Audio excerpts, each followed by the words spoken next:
Well, so the reason why Jasmine Crockett would go to the floor in the first place and be lying is because she's done it a lot in the past and they get away with it. So the thought is you take the cheap shot.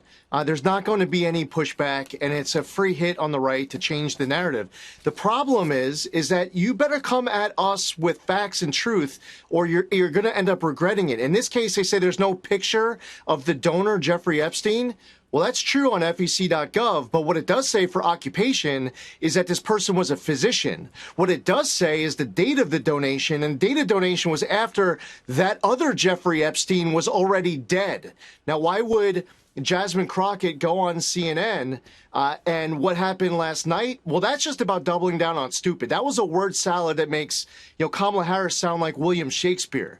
What happened on that CNN appearance was just an embarrassment in trying to clean up something where everybody knows common sense is that you're just supposed to own up to it. You made a mistake. You got called out for it. She didn't expect to get called out for it. But again, if you're coming at us, you better come at us with truth and facts, because we're going to push back. That Congresswoman is just a liar. What she said, someone named Jeffrey Epstein. That's exactly what McCarthy used to do. Someone named John Smith. They didn't care if it was the right person. She's a disgrace to Congress and should be obviously sanctioned for accusing somebody named Jeffrey Epstein, one of whom is a prominent doctor in Long Island. It's a very common name. Boy. So once again, we got to talk about the embarrassment of the Democrat Party.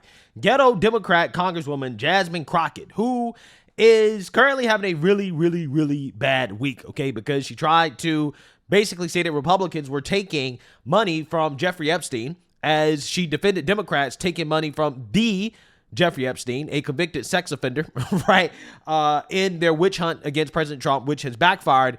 And a Jeffrey Epstein has come out and gotten in on the embarrassment that is currently happening for Jasmine Crockett because he is claiming that he also donated to Jasmine Crockett as well, too. Dr. Jeffrey Epstein, I don't know at this point if I should feel sorry for you. I'm sure you're proud of your family name. How do you feel getting mixed up in that mess? It's been a week of a disaster, if you might say. I was very happy with my name. I've had it longer than he has. Obviously, I'm still here and he's not. But to be implicated or even the insinuation that I am the pedophile, it was really pretty awful what she did. And she clearly, when she did her word scramble backpedaling on CNN the other night, those were just blatant lies. It's ridiculous. Would you take legal action against her? I had considered it, but of course, with the law, you cannot, because the comments were made on in the Senate floor, so you can't sue based on the constitutional law. What about what she said on CNN? We're given a chance to get it right. She certainly didn't get it right. If anything, she lied even further because she never once said a Jeffrey Epstein. She said Jeffrey Epstein. Clearly, she implied that Lee Zeldin, amongst others, had taken money from the pedophile. But let the record show that if you look in the filings, you also see that Jasmine Crockett took money from Jeffrey Epstein. I always feel sorry. I mean, I chose this life that I live to be in the public eye. But for people that don't choose it and they get smeared and slandered and besmirched, I've often given advice to friends that have gone through that. It's very hard on them. Has this been very hard on you? It's been annoying. That's the best way I can say it. I've been inundated You're with... very gracious. a few too many texts, a few too many phone calls, people showing up at my home saying they're friends of mine. A reporter from the New York Post came by. It's just so silly. It's annoying, and that's what it was. Did you donate to Jasmine Crockett? I read you might. I was hoping this would go away already. I thought this would die down after a couple of days, but it just seems to keep going and going. Did you donate to Jasmine Crockett? I read you might. I did. I donated to Jasmine Crockett. All right, that's political jiu-jitsu. Good play. Doctor, thank you, and Keep up the great work you're doing every day. Yeah, so shout out to that doctor, right? I'm pretty sure that he is not having a great time with the fact that Jasmine Crockett publicly threw him under the bus in order to try to smear Republicans. But this has backfired on Jasmine Crockett for the most part. She has basically revealed to the world that she's willing to lie and to mislead her constituents, the American people, in order to try to score political points against Republicans. Okay, she basically has shown that she cannot be trusted to tell the truth or to be honest about whatever she's saying, right? And CNN is even aware of this, right? And Jake Tapper is going to confront Jasmine Crockett about Dr. Jeffrey Epstein giving a donation to her campaign as a jab for the lie that she told on the congressional floor. And he's also going to ask her about running for Senate, in which Jasmine Crockett is going to deliver some bad news to Democrats, which is that it looks like she's on the verge of running. So without further ado, let's go ahead and get into this. Are going through a similar system right now. There was a back and forth this week after you accused former Republican Congressman, now EPA Administrator Lee Zeldin, of accepting campaign donations from Jeffrey Epstein. It turned out it wasn't convicted sex offender Jeffrey Epstein. It was a Long Island neurosurgeon, Dr. Jeffrey Epstein, different person. You corrected the record. However, now the neurosurgeon is telling the New York Post that he is threatening revenge against you. He's going to donate to your campaign, so you have to admit you accepted money from a Jeffrey Epstein, if not the Jeffrey Epstein. What's your response to that? Listen, if there's anybody else who's alive and decides that they want to donate just so that you'll be on my FEC report, I am here for it. I will take your donation, especially since Jeffrey Epstein is now deceased. I don't think that it will be confusing whatsoever that it was not him, unless he's come back from the dead. So we'll see. So you are, we're told, weighing a decision on whether to jump into this Texas Senate race, challenging Republican Senator John Cornyn for his seat, although it's unclear that Cornyn will survive a Republican primary. You said you had a meeting this week with pollsters to discuss your chances. Did you have that meeting? And if so, how did it go? Are you still thinking about running? I am still thinking about running. We did get our polling back. So we are moving on to the next phase to determine whether or not this is would make sense in the moment, and if the infrastructure can be built out in the way that I see it being necessary to actually be able to win, as well as we are continuing to look at the polling on the other side. Listen, AKA what she's actually really saying is, can she get the support of the Democrat Party, right? That's what she's actually really saying, because let's be real. She has basically no chance, right, of winning. Okay, and the only chance that she has is if the Democrat establishment is willing to actually throw all of their resources behind her, right? So, you know, at this point, I personally don't believe that she has a chance. But if she's flirting with running anyways, then, hey, I'm cool with it, right? I'm cool with it because there's just no way that this woman can actually get elected in Texas. She's actually the worst possible candidate the Democrats could run in a primary in a state like Texas. They are in a civil war right now on the Republican side as it relates to who will become their nominee. John Cornyn has served the state of Texas for decades at this point in time in some capacity. And right now, I don't know if he's MAGA enough to make it through his primary, but we are evaluating all things and seeing what it would look like to put together a team. And we will make a final decision by Thanksgiving on whether or not we're going to ultimately move forward. What did the polling information that you got back show? I mean, is it a calculation of whether or not you're going to be facing Cornyn, who might have more appeal to moderates in your state, centrists in your state, as opposed to a more MAGA candidate who potentially defeats Cornyn in the primary that you might, or any Democrat might, have a better chance against? I'll tell you this, that head-to-head, we are doing really well against Paxton. I will say that. I will also tell you that we are actually within the margin of error as it relates to John Cornyn. So to be perfectly honest, now let me translate that. Right? She didn't say I'm beating Ken Paxton head to head. Right? That's not what she said. She said I'm doing very well. Okay? She says when it comes to John Cornyn, we are within the margin of error. Now, this is her own internal poll, which means it's skewed in her favor. This is the best case that she could possibly hope for, which means it's probably not that accurate, she's losing, right? Let's keep it 100. She's losing, okay? Don't get it twisted. We've already went over some of these polls, right? You have Corianne, who is leading Crockett by 6 percentage points, 50 to 44%, while Attorney General Ken Paxton held a 2-point lead against her, 49% to 47%. Representative Wesley Hunt led Crockett by 5 points. The survey surveyed 1,650 respondents from September 19th to October 1st, 2025, and had a margin of error of plus or minus 2.41 percentage points. Yeah.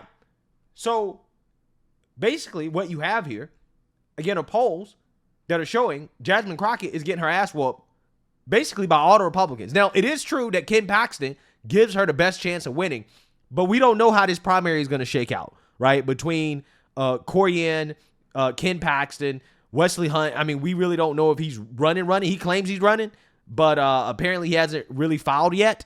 So the filing deadline in this race for the United States Senate for John Cornyn's seat, that's coming up in December. You still have not filed in this race. Yes. Are you running? I absolutely am running, and I am absolutely going to file here very soon. Actually, my plan was to file during the government shutdown, but when things kind of stopped, we had to figure out kind of what we were going to do and recalibrate that. But I will be filing very soon in the next few weeks, of course. So talk to us about your path here, because, look, it's been a generation since a House member has won statewide in Texas. You're going up against two pretty well-known candidates, people who have a lot more money than you. So what is the path for Wesley Hunt? Well, I really want to point this out. You talk about the filing deadline rapidly approaching, but imagine if you're a 24-year incumbent. The first time that John Cornyn actually got into office was in 1984, and I was 2 years old. Imagine spending that much time as an elected official, and then getting to the point to where you are now polling in second and third place after spending almost $50 million before the filing deadline. What that simply tells me is that the people of Texas want an alternative. Look, back in the summer, John Cornyn was polling in the high 30s-ish. He has dropped 12 points since then, since I have gotten into the race.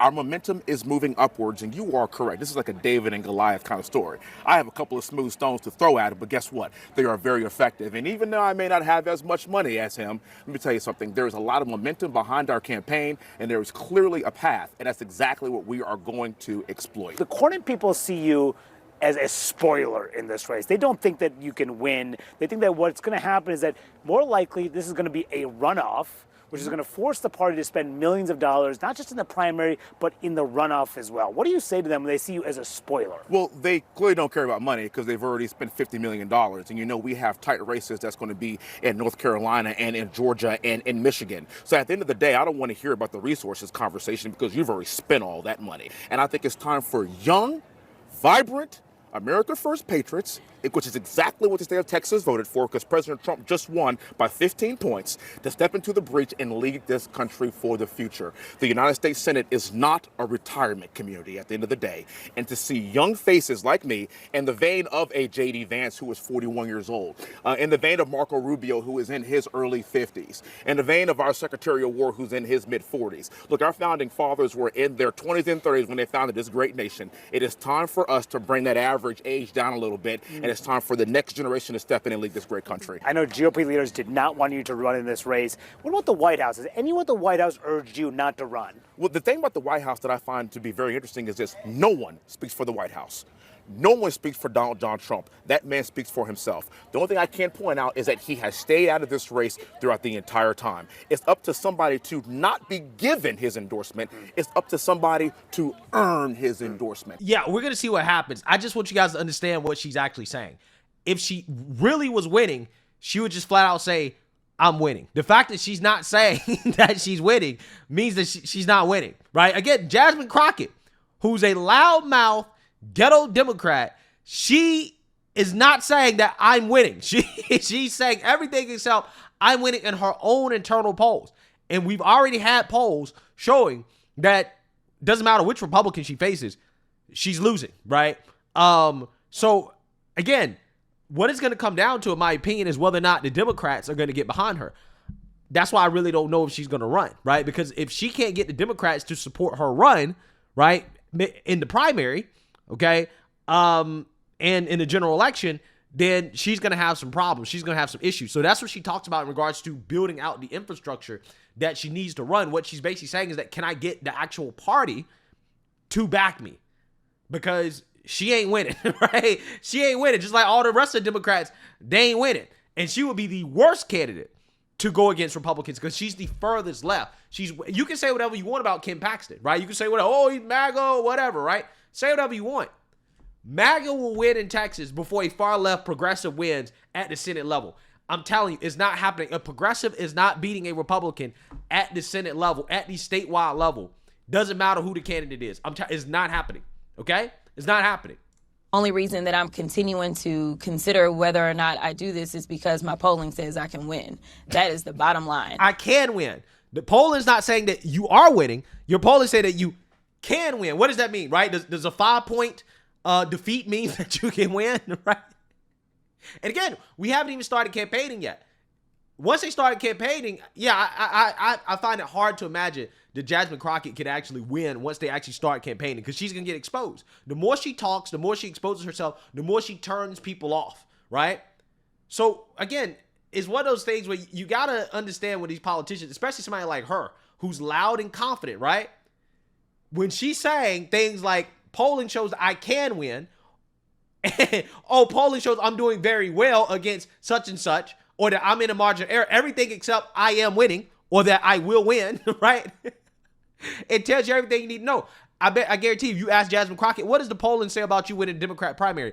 I guarantee you she says the polling is showing that I would win the Democrat primary, that I will win the Democrat primary, right? If she decided to run, I guarantee you that's what she'd say. But at the end of the day, a poll is a poll. And so you need to actually be able to execute on that. So whether it's Cornyn or whether it's Paxton, we feel confident that we can get this done. The thing is, we obviously would prefer to have Paxton. Right. He'll be easier to beat. Congresswoman, thank you so much for joining us. Have a great Thanksgiving with you. Yeah, we'll see about that. So if she declares that she's running, again, that's going to be terrible for Democrats because she, I believe, would be the front runner with Beto in the Democrat primary. I think Beto would have a better chance of actually winning than Jasmine Crockett. I think both of them would lose. But Jasmine Crockett running in Democrat primary, she most likely would win, and that would be a disaster for Democrats who do believe that Texas is in play. The reason why they believe that Texas is in play is because they believe that the Latinos in Texas are more liberal, right? They believe that. They believe they've moved to the left, and that's why they believe that Texas is in play. Democrats are spending a lot of time and a lot of resources in order to try to flip Texas, and they believe they can do it. I mean, they might be delusional, but they believe they have an opportunity to do it. And the last thing that they want is Jasmine Crockett blowing that, right? That is the last thing they want. It would be devastating if Jasmine Crockett gets in the race for Democrats. I'm telling you, they would hate it. They would absolutely hate it. But let me know what you guys think. Make sure you like, comment, and subscribe. Most importantly, share a Black conservative perspective. Peace.